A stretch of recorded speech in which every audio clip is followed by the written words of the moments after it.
اب آپ دیکھیے کہ انہوں نے لکھا ہے کہ فجر ٹائم جو ہے جس میں سحری سے رکنا ہے وہ ہے 5:14۔ ٹھیک ہے نا؟ آپ دیکھیے کہ اس وقت آپ فجر کا اسٹارٹ کب کر رہے ہیں؟ اس وقت فجر اسٹارٹ ہو رہی ہے 5:45 پہ، یعنی 5:45 پہ ہو رہی ہے، تو اگر آپ تھوڑا سا یعنی آپ مطلب ابھی کتنے دن باقی ہیں؟ تقریباً 15 دن باقی ہیں سمجھیے. تو اگر آپ دیکھیں تو 2 منٹ بھی آپ کم کر دیں تو مطلب یہ کہ بہت سے بہت جو ہے مطلب یہ کہ 5:30 پہ مثلا یا 5:25 پہ ہونا چاہیے، لیکن انہوں نے 5:14 لکھا ہے. اب اس کا مطلب دو ہوتے ہیں، ایک تو مطلب یہ کہ انہوں نے حساب سے یہ کیا، دوسرا یہ کہ احتیاط کی ہے. احتیاط کا مطلب یہ ہے کہ اگر آپ 5 1 منٹ پہلے رک رہے ہیں تو اچھی بات ہے. باقی میں ذاتی طور پر یہ سمجھتا ہوں کہ حدیث شریف کے الفاظ یہ ہیں کہ آپ نے فرمایا کہ سحری میں جتنی تاخیر کرو اچھی بات ہے. یعنی آپ نے فرمایا کہ میری امت جو ہے وہ مطلب یہ ہے کہ جب تک وہ تاخیر کرے اس میں برکت ہوگی. تو اگر میں یہ کہوں کہ جتنا جائز وقت ہے، یعنی جہاں تک واقعتاً سحری ہو رہی ہے آپ اس وقت تک کھاتے رہیں تو اس میں کوئی نہیں. تو اگر فرض کے پاس 2 کیلنڈر ہیں،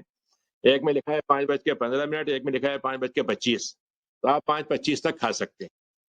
یعنی یہ اس کا مطلب سمپل سا مطلب آپ کو میں اس کا حل بتا سکتا ہوں، تو اس میں بعض آپ پریشان نہ ہو زیادہ. باقی یہ کہ 10 منٹ پہلے آپ رک جاتے ہیں تو اچھی بات ہے، منہ صاف کر لیا، برش برش کر لیا، مطلب ٹھیک ہے. لیکن یہ کہ بعض لوگ ہوتے ہیں جو کوئی آخر میں دوا ایک دم یاد آئے گا، دوائی نہیں کھائی تھی، صبح کھانا تھا، دن میں تو کھا نہیں سکتے مثلا، تو اس وقت کھا لیں دوا، مطلب اس طرح کی کوئی چیز ہوتی ہے. اور جہاں تک افطار کا تعلق ہے تو افطار میں بھی ایک چیز تھوڑی سی جو ذہن میں رکھنی ہے وہ یہ ہے کہ جو سن سیٹ کا ٹائم ہے، میں نے میں پہلے اس کے بارے میں تھوڑا سا اتنا کلیئر نہیں تھا، لیکن بعد میں پھر ذرا دیکھا اور لوگوں سے پوچھا بھی تو معلوم ہوا کہ سن سیٹ کا ایک مطلب ہے کہ سورج کی ٹپ جو ہے وہ غروب میں چلی گئی، یعنی سورج کا اولین حصہ چلا گیا تو ان کی آبزرویٹری کے حساب سے سن سیٹ ہو گیا. ٹھیک ہے نا؟ تو ہمارے حساب سے سن سیٹ وہ وقت ہوگا جب پورا سورج غائب ہو جائے، یعنی سورج پورا کا جو گول ہے اس کا ٹپ اور اس کا آخری حصہ بھی جو ہے اس کی کہہ لیجئے کہ جو پیچھے کا حصہ ہے وہ ہو گیا، تو اس میں 2 سے 3 منٹ لگتے ہیں. تو فرض کیجئے اگر آپ دیکھتے ہیں جیسے مثلا یہاں لکھا ہوا ہے، مثلا انہوں نے لکھا ہے سن مغرب کا وقت لکھا ہے 8:01.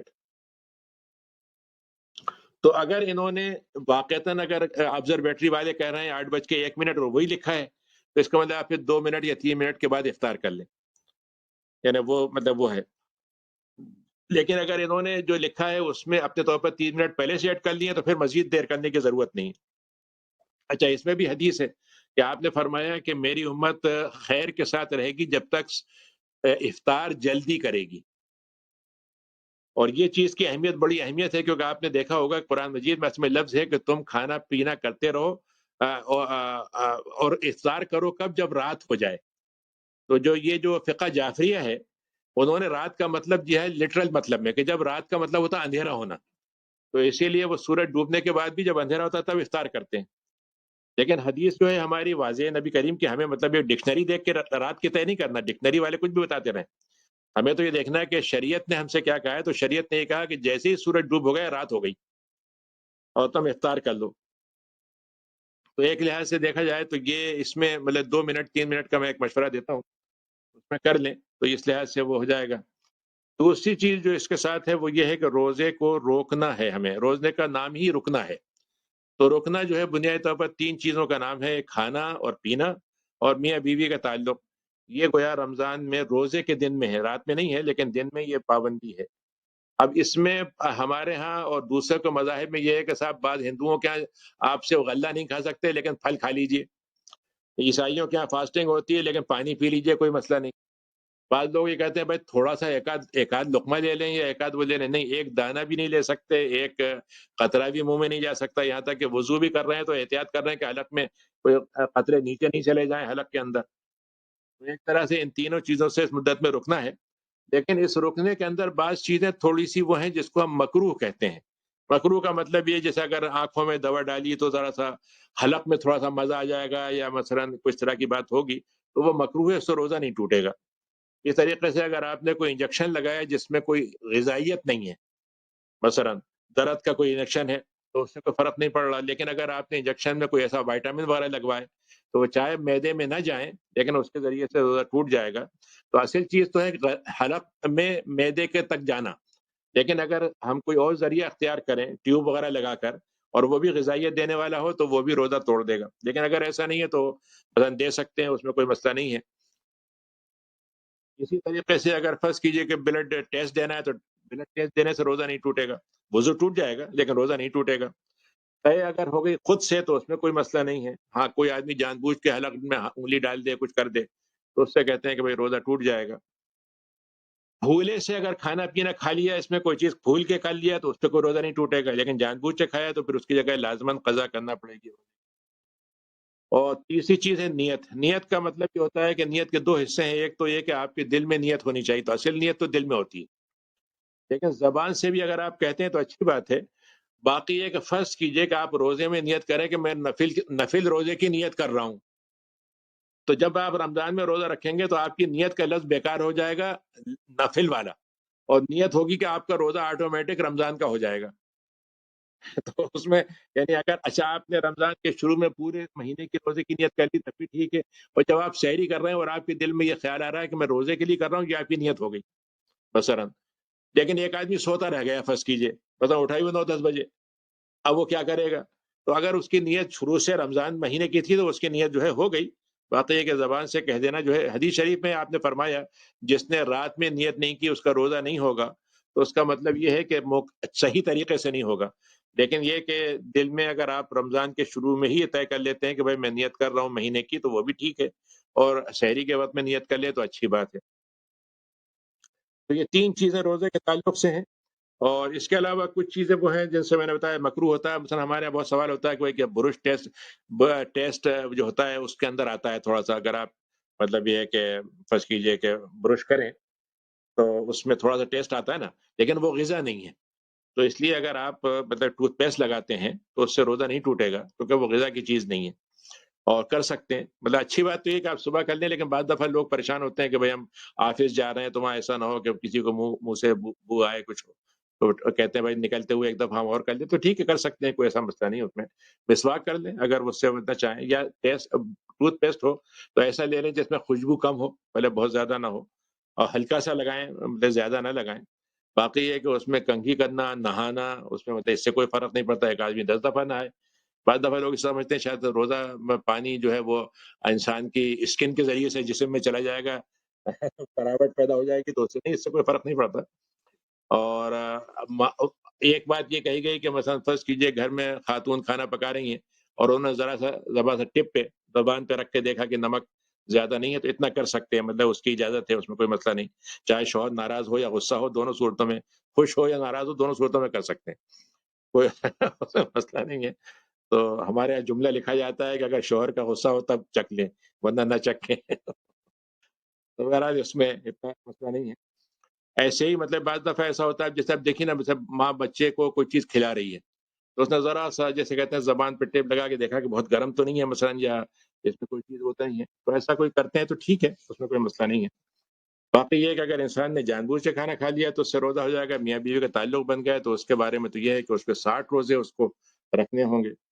تو ان چیزوں سے ہم بچیں تو یہ روزہ جو ہے اپنی جگہ پر انشاءاللہ مفید ہوگا۔